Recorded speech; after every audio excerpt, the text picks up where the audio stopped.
reporting from the brave new world. Hey everybody, Venomous here. So this video is going to be I don't think it's going to have the flow like the previous videos, but there's a lot of information to go through, so I'll do my best. First, we'll start with Levi's Stadium, the place where the Super Bowl will take place this Sunday. So Levi's Stadium is in Santa Clara, California, United States, just west of San Jose and San Francisco Bay Area. It's served as the home venue for the San Francisco 49ers in the National Football League. Since 2014, the stadium is located approximately 40 miles south of San Francisco. It's named after Levi Strauss & Co., which purchased naming rights in 2013. One thing that I saw was interesting was I hosted WWE's WrestleMania 31 and Super Bowl 50. The design of the stadium was designed by HNTB Corporation, an internationally renowned architectural firm with a focus of creating multi-purpose venue with the fan experience and green technology as top priorities. Civil engineering work was performed by Winsler and Kelly.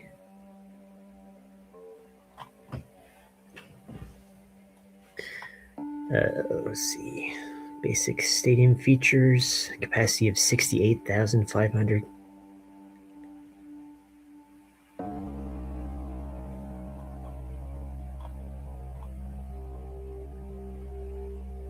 Yeah.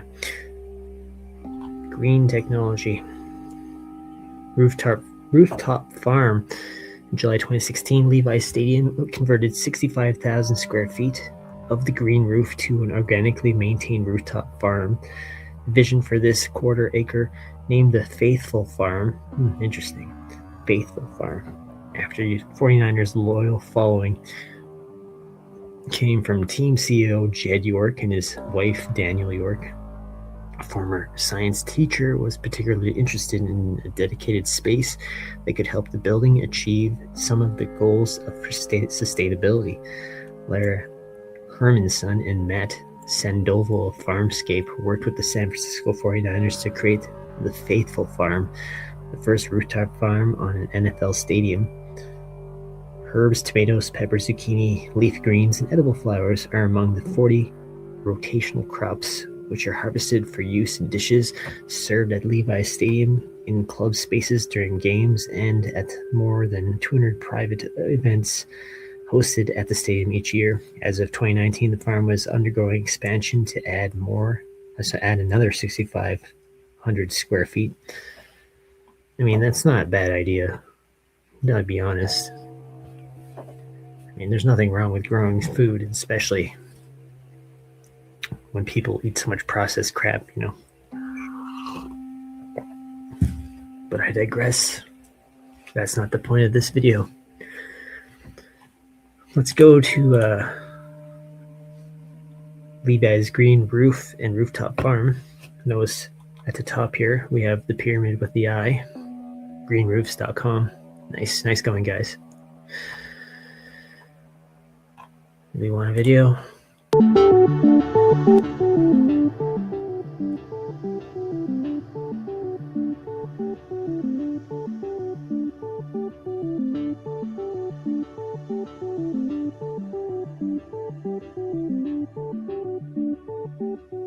Scheduled to host Super Bowl 50 next February 2016, Levi's Stadium is a $1.27 billion multi-purpose facility with the flexibility to host a wide range of events, with seating for about 68,500 people, featuring 176 luxury suites and 9,000 club seats. Fans attending San Francisco 49er home games experience football in the most eco-friendly and sustainable LEED Gold certified facility in the league. State-of-the-art technology is used throughout the stadium, and visitors may view a live dashboard display featuring current energy measurements, water and air monitors, and other dynamic green features as the building operates daily. some CO2 Designed by output HNTB, from the the fans. iconic feature of the stadium is the massive 5-story suite tower on the west side, topped by the NRG Solar Terrace green roof. The installation of 1,186 solar panels on the canopy framework on the green roof and on 3 solar pedestrian bridges connecting the parking lot to the park generate 375 kilowatts of power at Levi Stadium, as much renewable energy as it will consume on game days. And the NRG Solar Terrace green roof is an inviting space which can be booked for receptions and ceremonies. The 27,000 square foot American Hydrotech green roof contains 16 species of vegetation native to the Bay so Area close to for the 17. concessionaries, who will utilize produce within local farm-to-table menus. 85% of the water used at the stadium is recycled, used for both potable and non-potable uses, such as the playing field irrigation water.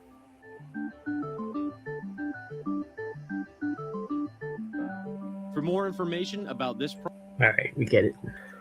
All right, so there we have it, Levi Stadium.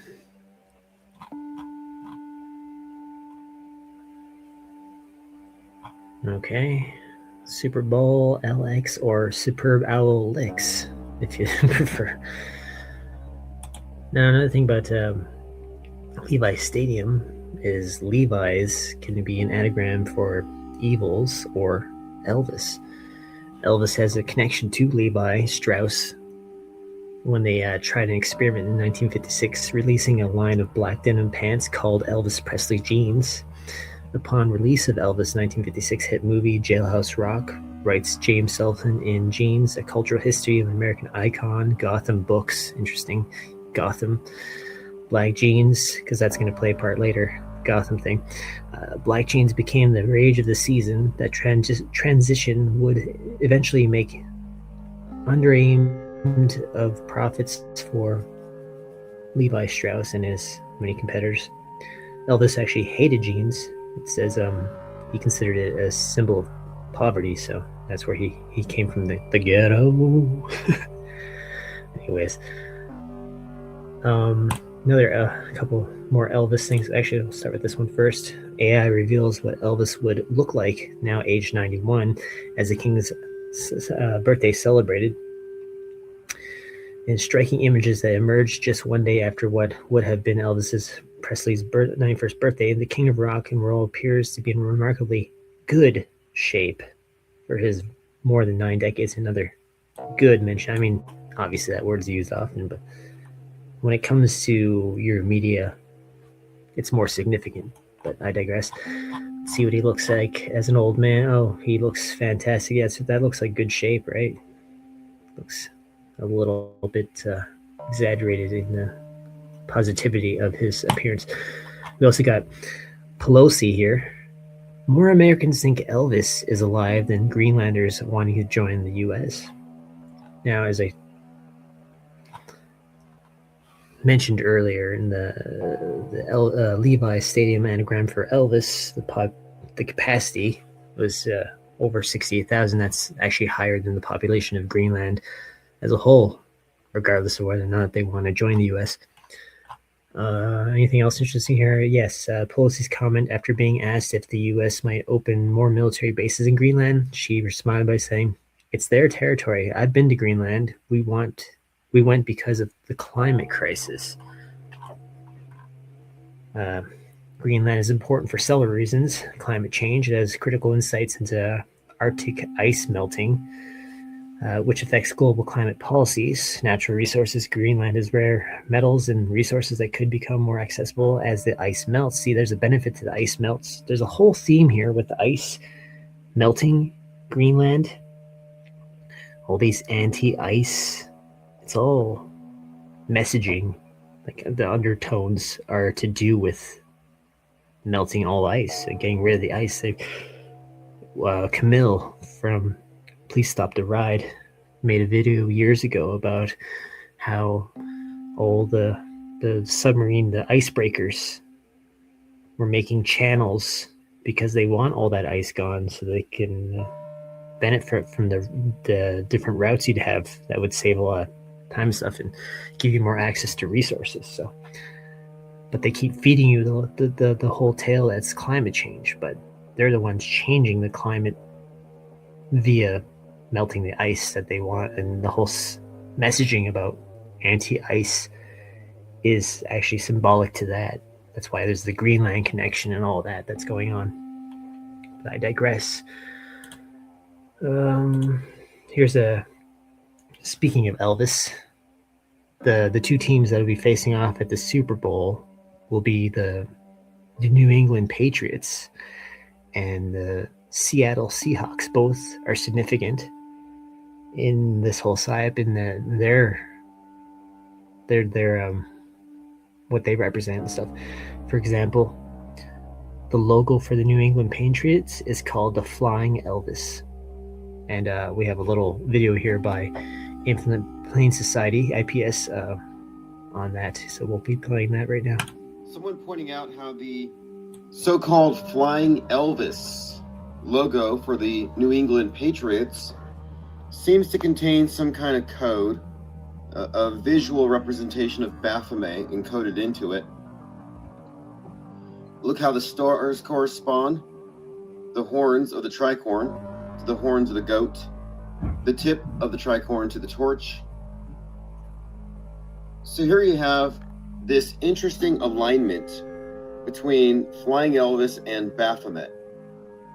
So again, this stood out to me as very interesting. I didn't know that this New England Patriots logo is called Flying Elvis, but as you can see here, it looks like Elvis.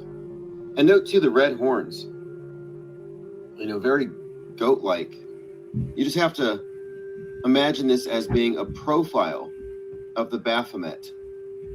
Now here's where it gets a little more interesting, and why I looked back into this is the Baphomet was designed by Eliphas Levi. So you got Levi's Baphomet. It's from 1856. So now we have a couple of connections here. The upcoming Super Bowl, where the Patriots are going to be playing with their Flying Elvis logo, is at Levi's Stadium, which anagrammatically gives you Elvis. So we got Levi's, Elvis, Baphomet, Flying Elvis logo kind of connected here. Well, the Super Bowl was on February the 8th, and Eliphas Levi was born on February the 8th. So we have this overlapping between that particular image, its creator, the Super Bowl date, his birth date, and tying it all together is this Elvis thing. So Elvis, Baphomet, Patriots, Super Bowl. What's going to happen? What does this portend? Very interesting. I don't think this is merely coincidental. Nothing here is coincidence on the world stage, but everything we're seeing here seems very suggestive that this is going to be another typical satanic Super Bowl ritual for the public to consume. All right, thank you for subscribing. We'll be live to talk about this tomorrow. Anyways, excellent stuff. They do really good work. Infinite Plane Society. You can say what you want, but the whole flat earth stuff doesn't matter. Excellent information. I work with them on Discord. We've been digging up all sorts of things. We find amazing stuff. So kudos, good job. Excellent. Moving on. Thing about Elvis, the name is actually a Norse name, supposedly. They're not quite sure the origins, but the origin they come up with is Norse, ironically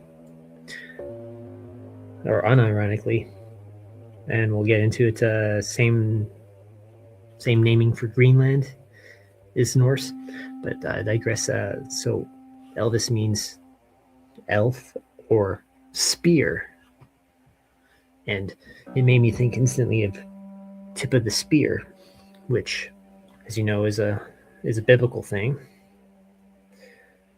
But it also it means, tip of the spear refers to mission. Can refer to mission. It's essentially, it means mission as one of the descriptions of it. And the city that the Super Bowl will be in, Santa Clara, was referred to as Mission City. The Mission City. It's one of its nicknames, known as the Mission City. And they recently changed their logo and slogan for Super Bowl. They did it specifically for the SuperBowl licks, where the mission meets the moment. Shit you not. And we have a lot of Golden Gate Bridge stuff going on in all this. I see the bridge in the background here. If I look at other logos,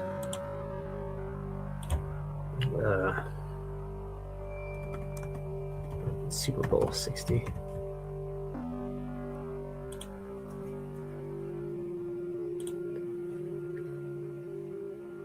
We've got this very phallic symbolism here, along with the Golden Gate Bridge. There was I can't find the picture now, but there was one with Bad Bunny that was super suggestive. But I don't care enough to look for it again. But anyways, tip of the spear. Could this be kind of the tip of a spear? Maybe a little wonky spear, but a spear nonetheless. We got our Flying Elvis. And then we got Seattle, which we'll get into that. I think that's it for Elvis Stadium. Now we'll go into green for good, which doesn't cover the spear thing, but we'll get it back to the spear thing in a bit. So we got Greenland coming out, Greenland 2, around the same time that all this Greenland stuff happening. If you recall, the first Greenland movie was out when Trump started the whole Greenland thing, and then now we've heightened, things have escalated. We've got Greenland 2. Now, like I said, Greenland is early Norse settlers named the island, so it has Norse origin, just like Elvis's name. I think that was the only really thing I wanted. The population is less than, you can look that up. Here's another thing. Why Greenland's melting ice cap threatens humanity and could serve Trump. Was Trump not part of humanity? I guess not. I never actually read this article, but we have just that alone. Ice melting, Trump.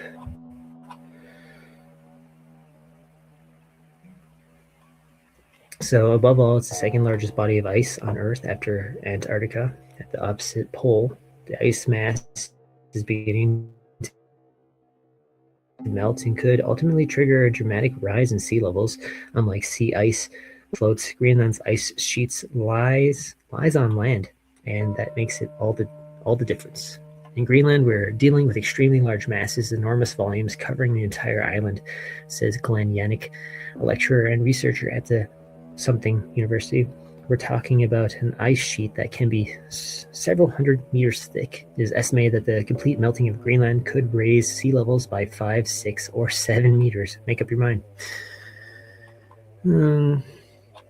Accelerating warming, blah, blah, blah. No, they're just destroying the ice. Trump's insights, wealth of natural resources lies beneath Greenland's ice, including rare earth elements and suspected fossil fuel reserves. I've just got a lot of green references around. Scientists capture rare green ice covering lake. It's actually just the blue-green algae freezing in the ice, and this is creating green ice. Anything green will be run into the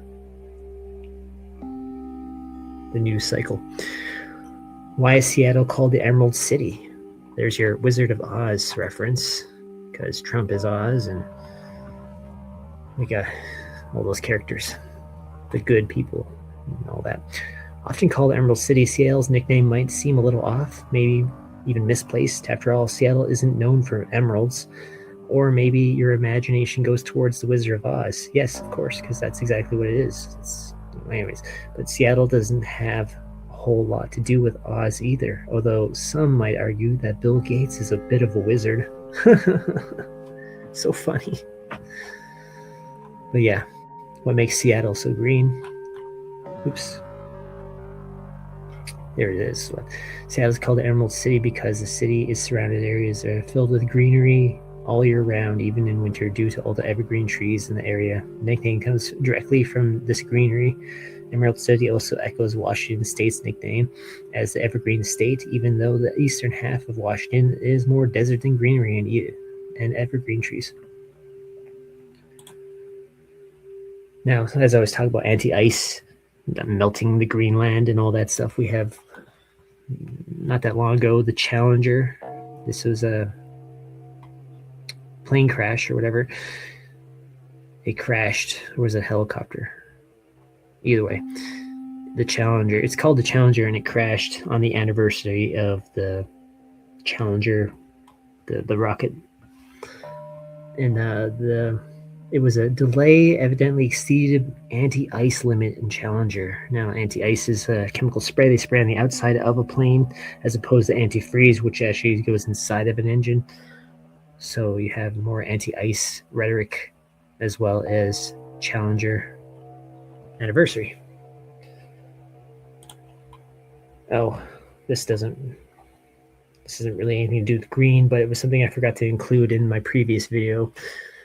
A good reference. So we don't want to hear the audio because it's terrible. It's just music. They projected this on a building not that long ago during the more recent shooting of I can't remember if it was Renee Good or Alex Pretty, but anyway, this was one of the videos that was played. We have an ICE agent. He's shooting, but it looks a little, sketchy. But as you can see, it actually has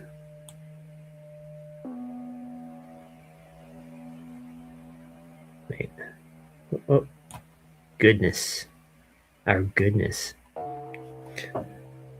But I digress. So part of the goodness thing is like it's very hive mind, which there's a lot of green stuff. Oops, wrong one.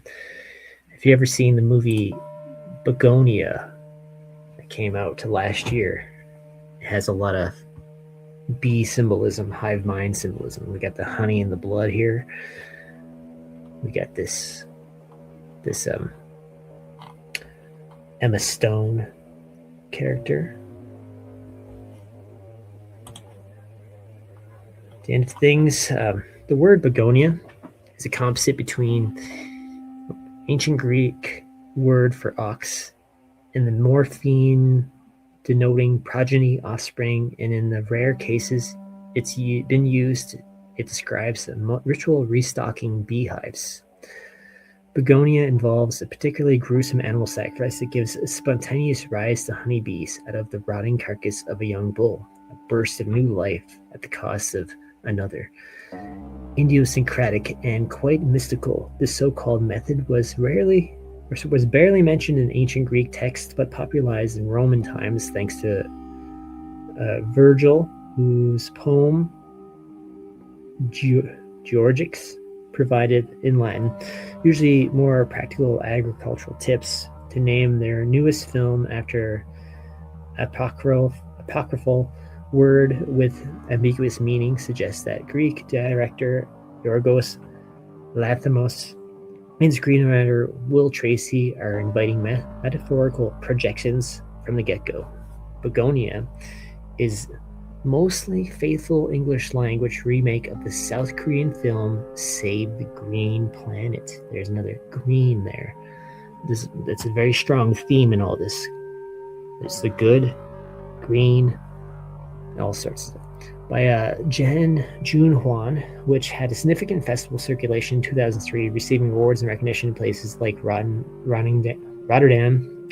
Buenos Aires and Moscow. Save the Green Planet channels frantic energy, fueling Park Chan's Wook's Vengeance trilogy, especially sympathy for Mr. Vengeance, which came out 1 year earlier, in which a embittered employee sinks revenge against his superior, Yang's. Film follows a young man who kidnaps a pharmaceutical executive, convinced that the latter is an alien. There's detective chase intertwined with the main storyline and dispute over labor rights, since the CEO was not only the employer of the mistreated main character, but also the direct cause of his mother's comatose condition. Tracy's script for Begonia hews close to the original, with Jesse Plemons reuniting with Lanimos after Kinds of Kindness, playing the propertious Teddy Gatz, a beekeeper who works at a packer for Axolith, the pharmaceutical company whose opioids poisoned his mother. The big shot CEO in the remake, however, is not male, personifying the westernized ideal of a girl boss.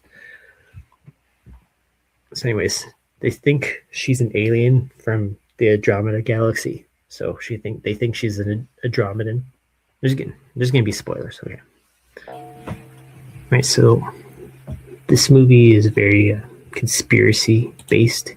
Even had a promotional website for the movie called the Human Resistance HQ. Welcome to headquarters of the Human Resistance. Alert, mysterious signal detected from Andromeda. Could this be proof of extraterrestrial life? Welcome humans, we are a community of individuals working tirelessly to bring the truth to light. Suspected Andromedans. Research and findings, features and articles. There's a whole lot. It's like just a full-on site, basically. There's articles, even like got fake stories and stuff like that. It's pretty wild. But so she is an Andromedan, turns out. Here's her back on her ship.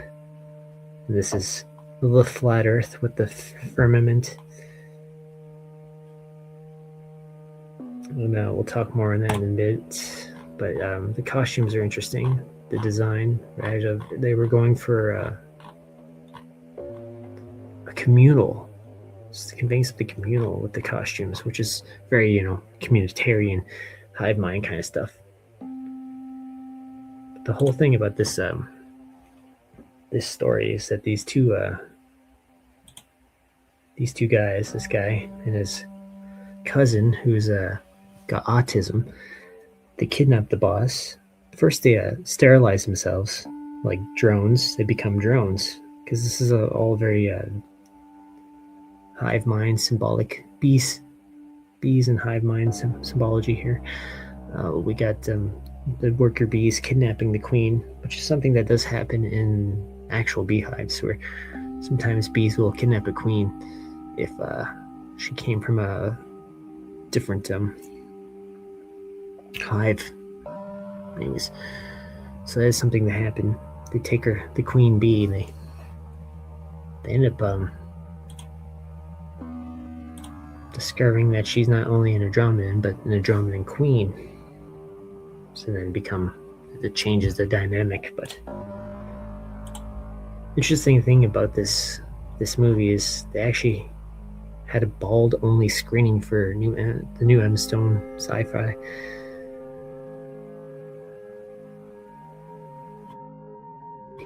People actually shave their heads. Fans arrived for an early screening of the absurdist sci-fi comedy film Begonia on Monday night in Los Angeles with one unique condition. The theater only admitted bald people.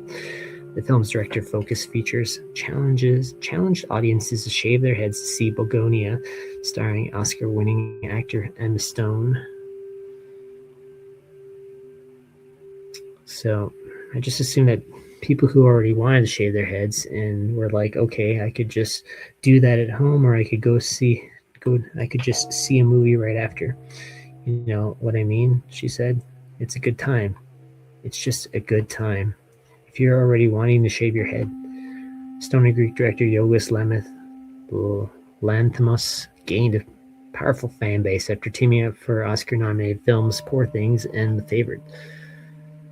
Begonia released October 31st, 2025. In Begonia, Stone plays a powerful pharmaceutical CEO, kidnapped conspiracy theorist cousins who are convinced that she's an alien, blah, blah, blah, shave her head.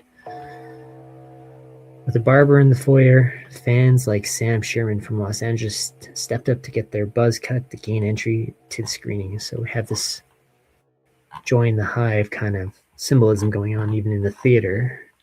You become part of a one unit. And they actually was reminiscent of the women who shave their heads. We're not going to listen to any audio. Whenever some political injustice occurs, we have women shaving their heads. So,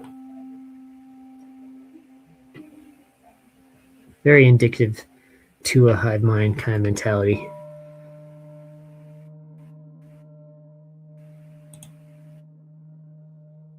Of course, we only saw one woman do it for Renee Good, and she even gave her the wrong name, Renee Cook. But anyways, we don't need to watch that whole video. It's just part of the hive mind symbolism that we see going around with a lot of these things. Then there was an interesting thing with Jennifer Aniston. Emma Stone reveals how she got Jennifer Aniston's permission for a wild scene in Begonia. She gets it. Exclusive. So, blah, blah, blah. When the men arrive at her mansion to abduct her, they wear masks imprinted with Aniston's face. And I even have a screenshot from the film. Here they are. Notice a lot of greenery behind them. And they got Jennifer Aniston, who played Rachel Green. And where is it? So the director is a huge Friends fan. He really is, says the article. So Rachel Green being the character, we got the green symbolism in the movie. Not to mention,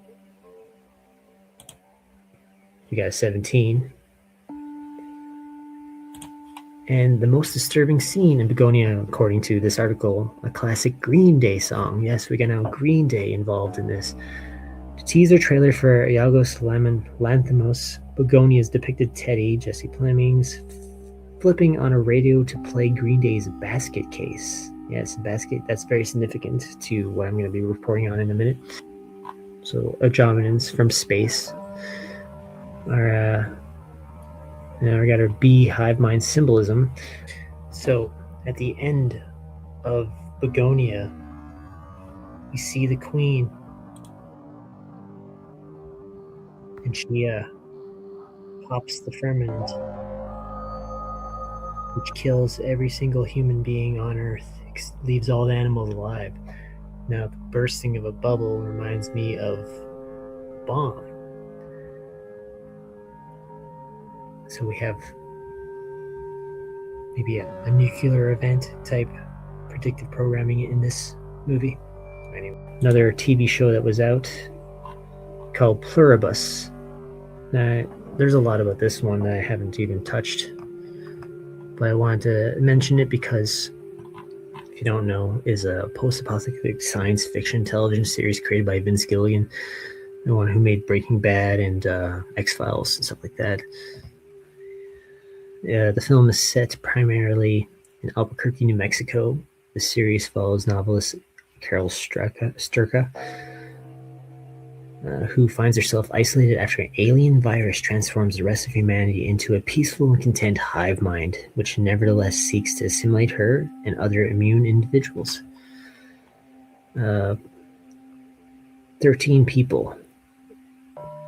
She's one of 13 people in the world immune to the effects of the joining, an event in which an extraterrestrial virus transformed the rest of humanity into a peaceful and content hive mind known as the Others. The hive mind happily accommodates the wishes of those who remain unaffected, but admits that it will ultimately seek to assimilate them when it learns how to do so. Carol is adamantly against their efforts as she searches for a way to reverse the joining. Pretty good show. Again, spoilers. they do convert one of the immune people with an aerosol type vaccine. Interesting enough. And the very last words of the season finale was atom bomb. And interesting fact, where she's located in New Mexico, Albuquerque is coincidentally where the original atom bomb was created in the Oppenheimer's atom bomb was in the same state.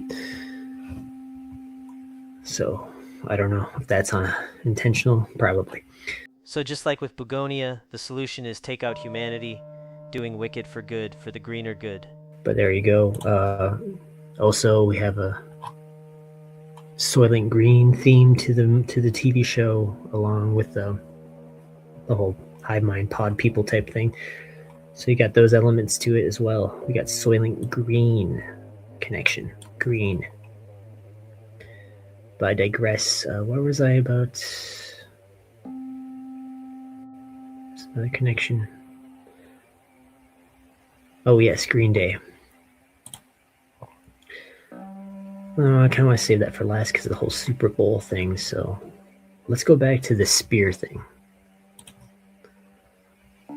Now, I did mention that there was another story I want to talk about the guy with the skeletons. His name is Jonathan Gerlach. Now, this is a pretty interesting story.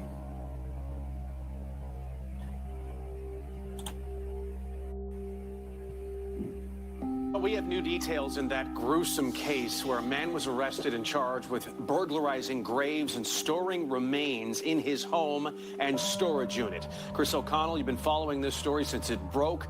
What are police saying? Oh, Jason, police think that Jonathan Gerlach was selling at least some of those human remains online. Investigators say he had collected a trove of human skulls, skeletons, and bones, including full corpses hanging from his basement ceiling. I never thought I would see this in my life. It was an experience that you really don't want to relive. The Yeadon police chief says he's seen a lot in his career, but nothing like what he saw when he walked into the home of accused grave robber Jonathan Gerlach.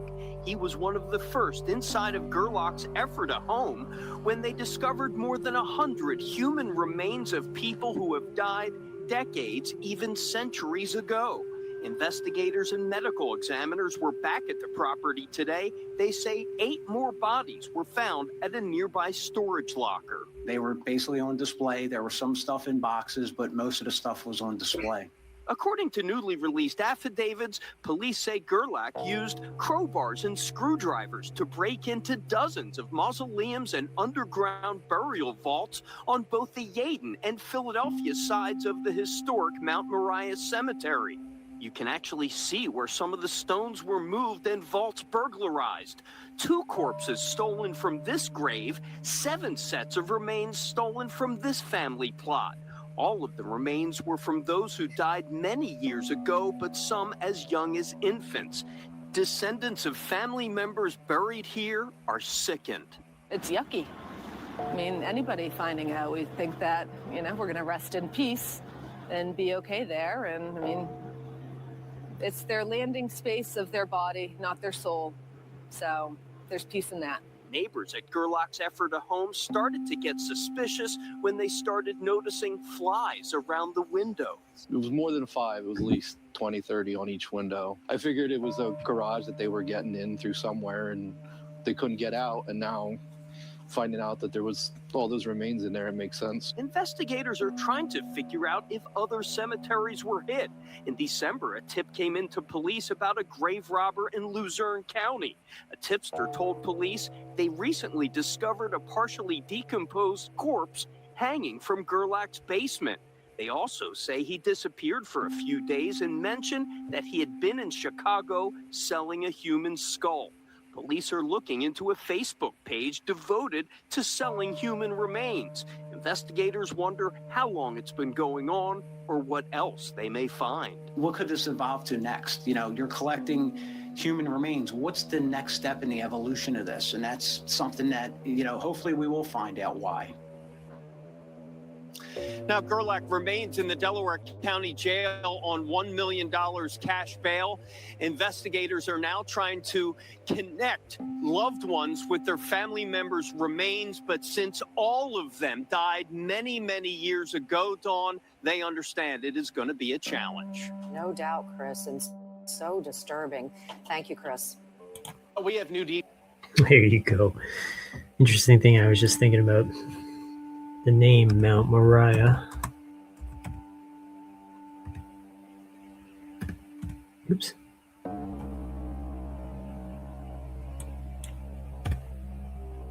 Let's go to Moriah. Name origin. The name Moriah is Hebrew origin meaning seen by God or chosen by God, and is closely associated with the biblical narratives, particularly the story of Abraham and Isaac. Etymology meaning derived from Hebrew roots and can be seen or to provide, often interpreted as seen by Yahweh or chosen by God. Name randomly mentions Bible, blah, blah, blah. You got your Mount Moriah MM33. And let's go. Wait, we gotta go here. Because Gerlach, Jonathan's middle name is Christ Gerlach. So we have Yahweh and we have Christ. Jonathan Gerlach in Mount Moriah. Isn't that just freaking? And he's 34. If he was 33, it would have been too perfect. Too perfect, I tell you. But yeah, pretty interesting stuff. But there's more, because his last name actually means spear thrower. I was taught with the flying Elvis and the spear, the whole spear thing, tip of the spear, the mission. He's Jonathan, spear thrower. What does Jonathan mean? I think it's... And that one translates to Yahweh has given. Interesting, all this biblical stuff here. But we have some concurrent programming that goes with this whole story, and that would be the 28 years later, the Bone Temple. And it has a character, this man, Dr. Ian Kelson, who builds a temple out of bones. He collects bones from corpses. He often would take the corpses and he would boil the flesh off and strip it all down and build his temple. And another word for temple, house. They're the same. In Gothic temple, literally God house. Or the usual word for house in Gothic being according to OZD or whatever. So we have the man who kept the skeletons in his house, we're keeping it in his temple. So we have concurrent programming because this was around the same time. Actually, I don't know where it is now, but here. The public got a horrifying answer to this question when January 6th, another January 6th reference. So all these things connect in ways. We have the spear, we have January 6th, green, good. We have the biblical stuff. It's all connected, folks. Yeah. Another thing that came out around the same time was Fear Factor. The new one, House of Fear. We have bee symbolism. We got our yellow, even got some blue in there. Blue and yellow make green if you want to go that deep. But we have the bee symbolism. And the name House of Fear. And if we go back to 28 years later, Bone Temple, what does it say? Fear is the new faith.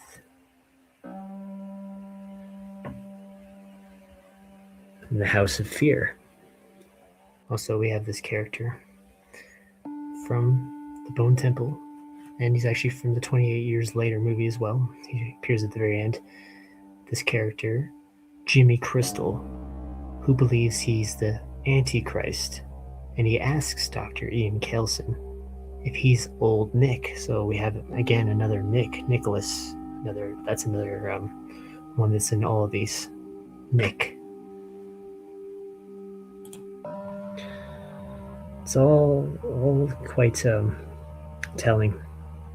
Then there was more Spear stuff like Primal, Season 3, Episode 3, 33, ending explained. Did Zombie Spear, the character's name is Spear, and he's green. Lots of green in it because he's a zombie. But yeah, this is something I found on the side of that. The Gerlach character also kind of resembles Dracula, which comes down to Vlad, and Vlad the Impaler. He impaled people on spears. And there's our other Dracula stuff, Dracula's spear. But I didn't want to include that because I already got so many tabs, and I'm trying to get through this fairly quickly. Now let's do the last one, the Super Bowl. Lots of stuff there. ICE announces jaw-dropping final verdict on Super Bowl 60. Jaw-dropping, like the Jaws reference. Bad Bunny's worst nightmare will play out in front of thousands inside. Why is his worst nightmare going to play out at Elvis Stadium, and millions more will watch from home? It's very interesting wording. His worst nightmare will play out. So they're already predicting it's going to be a bad show. Longtime President Trump advisor Corey Lewandowski's tweet on Wednesday warning that ICE agents would be present at Super Bowl 60. There's nowhere you can provide safe haven to people who are in this country illegally. Not the Super Bowl and nowhere else. We will find you and apprehend you and put you in a detention facility and deport you. Know that this is a very real situation under this administration, which, in contrary to how it would be used, Lewandowski said that on the Benny Show. Some more. There's also been cybersecurity concerns. Don't think I had anything highlighted. But basically, there's a cyber concern.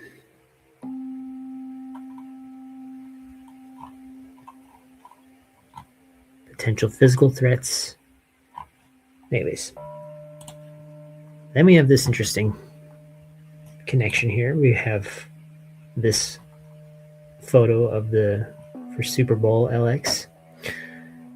We got our 17 right there, of course. Got to have the 17 in it. And then, if you compare it to iPad Go 2, this is a very, very, very similar background.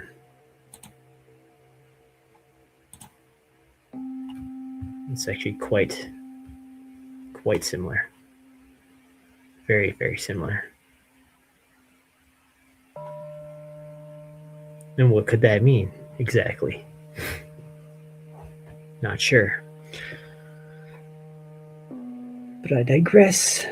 There's also a rival event happening, a counter-program Super Bowl halftime show by TPUSA. Yes, the one with the fake Charlie Kirk squib death. Conservative advocacy group Turning Point USA has announced Kid Rock will headline the counter-programmed halftime show, dubbed the All-American Halftime Show, when Bad Bunny takes the Apple Music Super Bowl halftime show stage on Sunday, February 8th, along with Kid Rock, the one-of-a-kind streaming event, which will celebrate American faith, family, and freedom. Will feature performances from Bottoms Up singer Brantley Gilbert, I Drive Your Truck singer Lee Brice, and I Hope singer Gabby Barrett. According to a press release, TPUSA announced plans for the counter-program show in October after global phenom and Album of the Year Grammy winner Bad Bunny was named the official Super Bowl halftime performer.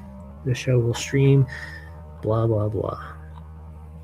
Oh yeah, we got Bad Bunny at the Grammys. He had to say ice out because,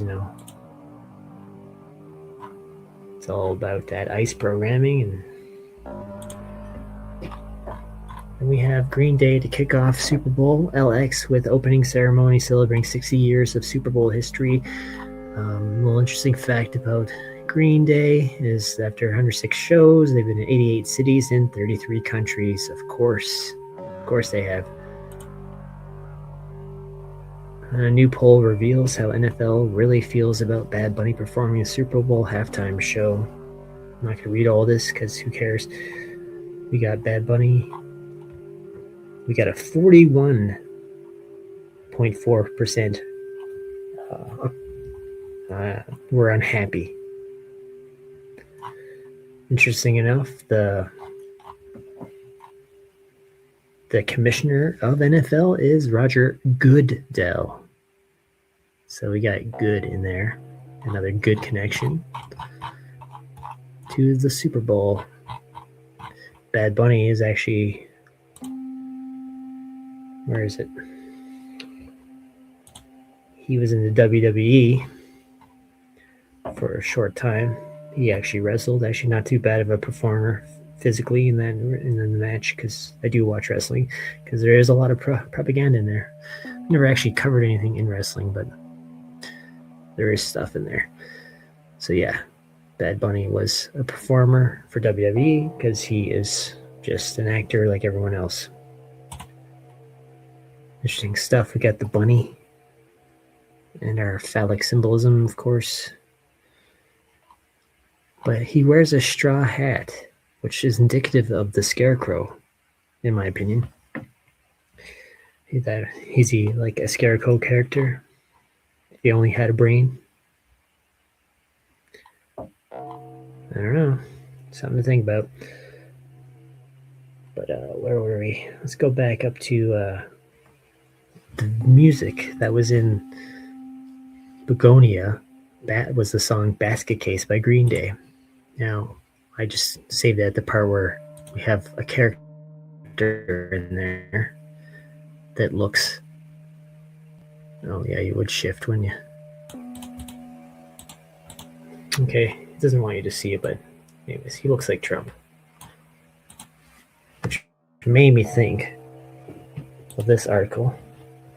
Trump's cankles steal the spotlight.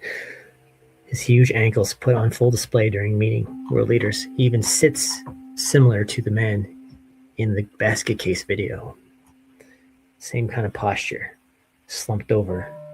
Fat face. Blonde hair. Basket Case is also interesting. This song's the album cover. We have an explosion from a bombing, and we have a blimp that says "Bad Year," a play on the Goodyear blimp. You can even just go to this video. You can see the blimp dropping bombs on people. They apparently do this on at their shows fairly routinely. I've seen plenty of videos, but this is the only one I could find that actually shows it dropping on people.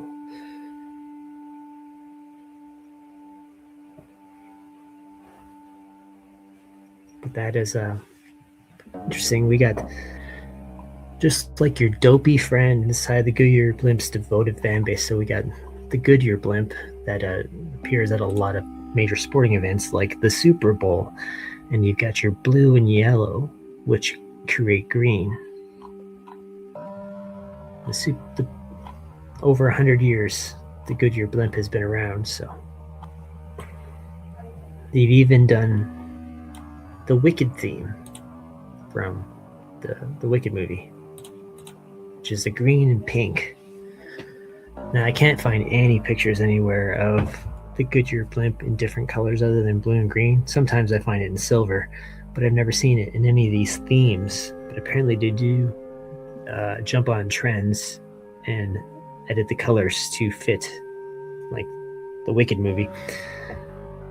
So you got a connection to Wicked with the blimp. Now we have the Goodyear blimp often does the Super Bowl. We also have this pretty hilarious thing with the Trump. There's a blimp, the Goodyear Trump blimp. It's not done by Goodyear, obviously, but He's like a blimp here. We also have this article. The Super Bowl is already getting political. Now Green Day have entered the chat. Green Day is set to perform at the Super Bowl's opening ceremony, and we're about to see some MAGA meltdowns. There's more melt wording. Green Day are set to perform. Oh, wait, I just read that. The East Bay punk rockers were tapped as hometown heroes to celebrate the championship's 60th anniversary, taking place in Santa Clara, California. Will usher generations of Super Bowl MVPs onto the field. Per press release from NFL, while Green Day haven't shared any set list details, the band's pointed political shows have become tradition for them in the past few years.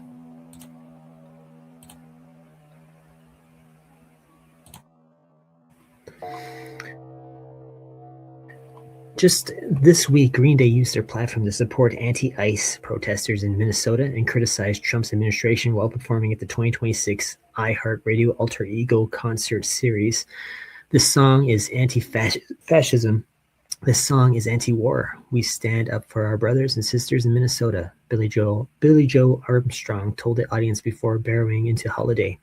Then before launching into the song's interlude monologue, Armstrong sneered, "Ladies and gentlemen, Stephen Miller now has the floor." The interlude speech, which is delivered by an unnamed representative of California in the original song, begins with the lines, "Seek Heil to the President Gasman.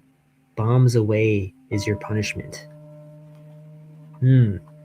This kind of anti-fascist rhetoric is now nothing new for Green Day throughout performances over the past couple of years. The band has led audiences F Donald Trump chants and pointedly changed its American Idiot lyric from "I'm part of the roughneck agenda" to "I'm part of the MAGA agenda," not part of the MAGA agenda. Green Day's outspoken energy will set the stage for Bad Bunny's headlining set during halftime, which has already threatened the MAGA agenda and pissed off Trump and his supporters. As soon as a Latin superstar was announced to headline the Super Bowl, the far right flipped over Benito's Spanish language music and comments against ICE, with the conservative organization Turning Point USA going as far as planning an alternative halftime show.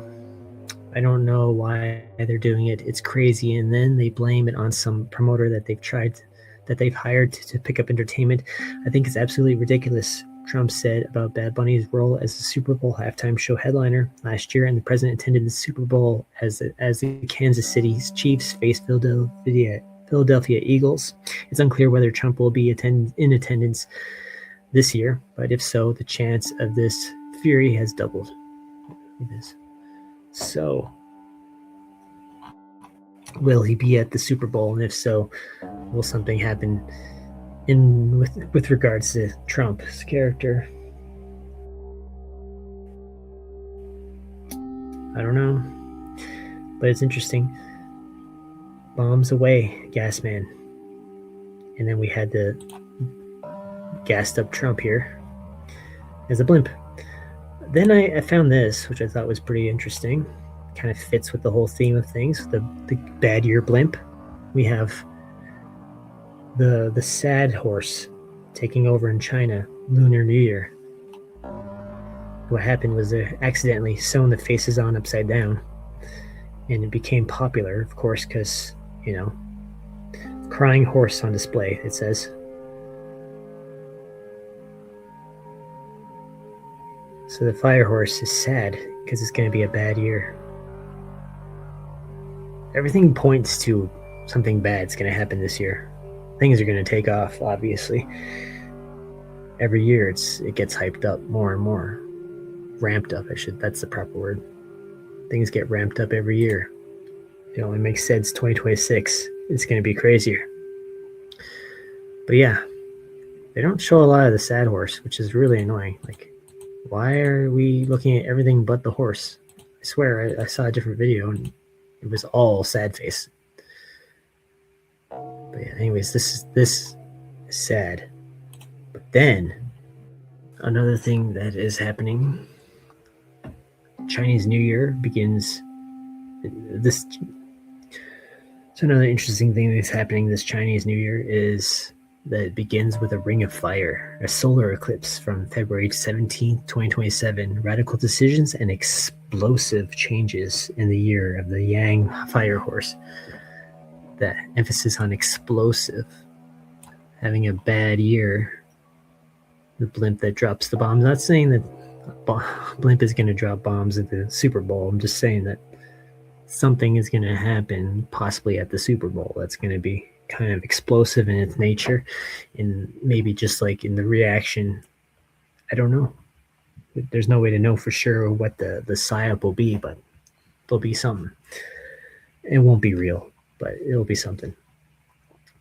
So yeah, entering the year of the Yang Fire Horse in Chinese astrology on February 17th. Imagine of all 17. And there's a solar eclipse, an annual solar eclipse. So that means that it doesn't completely cover the sun. It has a little ring of fire around it, which is even more apt for this whole thing. You got your corona of sorts.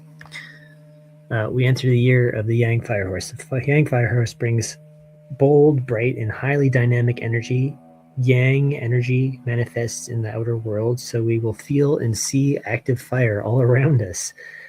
We are likely to see more people following their passions, taking leaps of faith, and starting bold and entrepreneurial ventures. And at the same time, there will be more conflict, aggression, and anger on the global stage. The luckiest zodiac sign of 2026. It has 3 months of divine protection, money, and happiness in abundance. So yeah, guess you should get your Bitcoin now because it's going back up. That's not financial advice. This is a year where things seem to be speeding up. Decisions are made more quickly, emotions burn more intensely, and there is a low tolerance for stagnation or procrastination. The invitation of the Yang Fire Horse is to move forward and progress, but to do so consciously. It is interesting to note that in Western astrology as well, we have 3 major planets entering fire signs in 2026. Saturn, Neptune, and both enter Aries, and Jupiter enters Leo. The South Node also moves into Leo, adding even more fuel to this wave of fiery energy. Okay, so lots of fire symbology, which is kind of very fitting because this year we're going to experience the water droughts more intensely than before. All by design, water disruptions, lots of drought-like conditions because it's going to be a fiery planet because, climate change.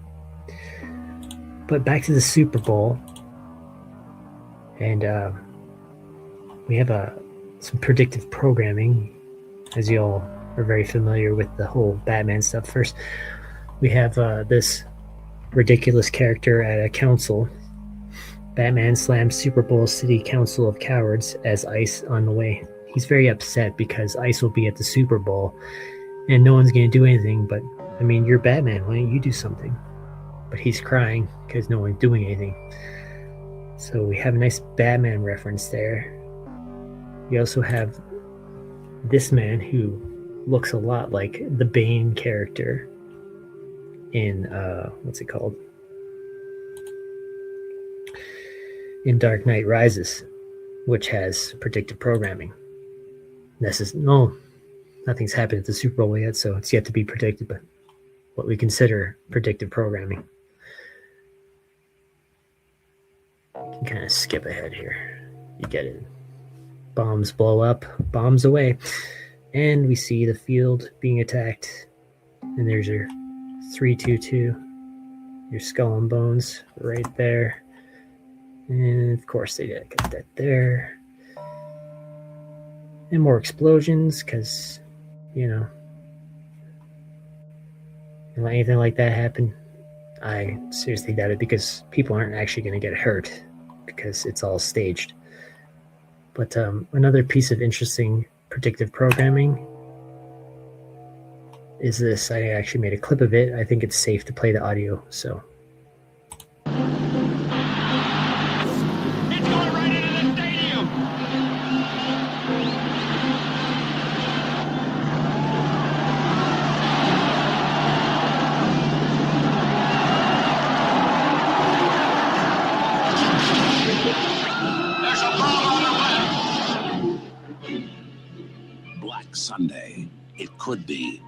tomorrow.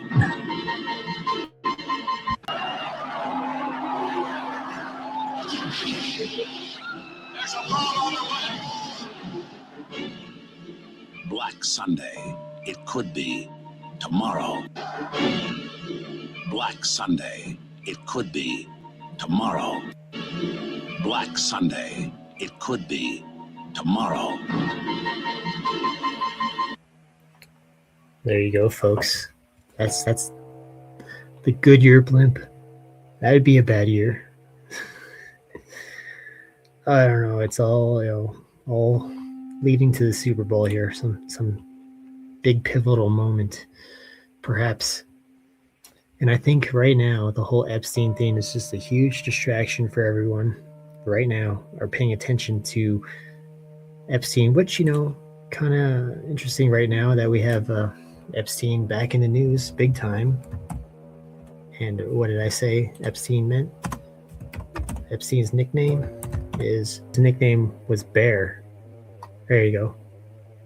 Nickname is Bear. Right there. Right now, while there's a bear market going on with the precious metals, the cryptocurrencies are all dropping.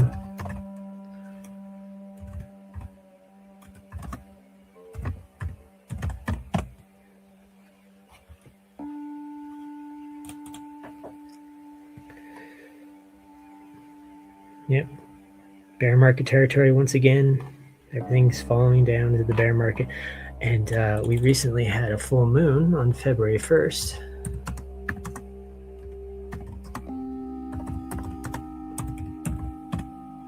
Oops, full moon. Nope, full moon. The names for the moon. This full moon that happened in February was snow moon, but it was also bear moon, black bear moon. And there was another one, scarcity moon, where food becomes scarce, or in this case, things go into a bear market and become scarce. Scarcity. But yeah, it's all symbolic, folks. That's going to do it for now. Of course, there's lots more to talk about, but I can only fit so much in a video before my computer crashes, because honestly, tabs use up a lot of storage.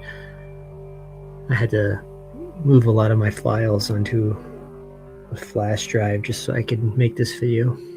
I need to seriously get some external hardware one of these days if I ever have money. But I digress. That doesn't matter.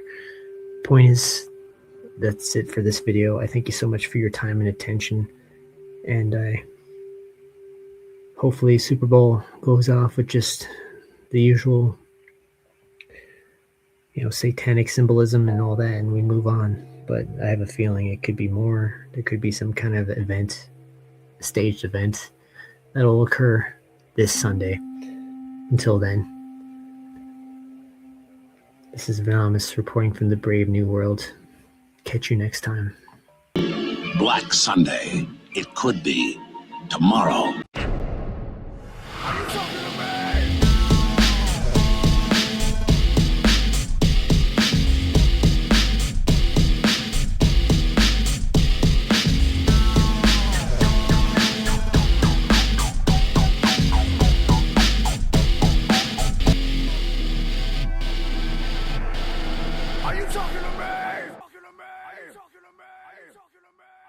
No way, punk!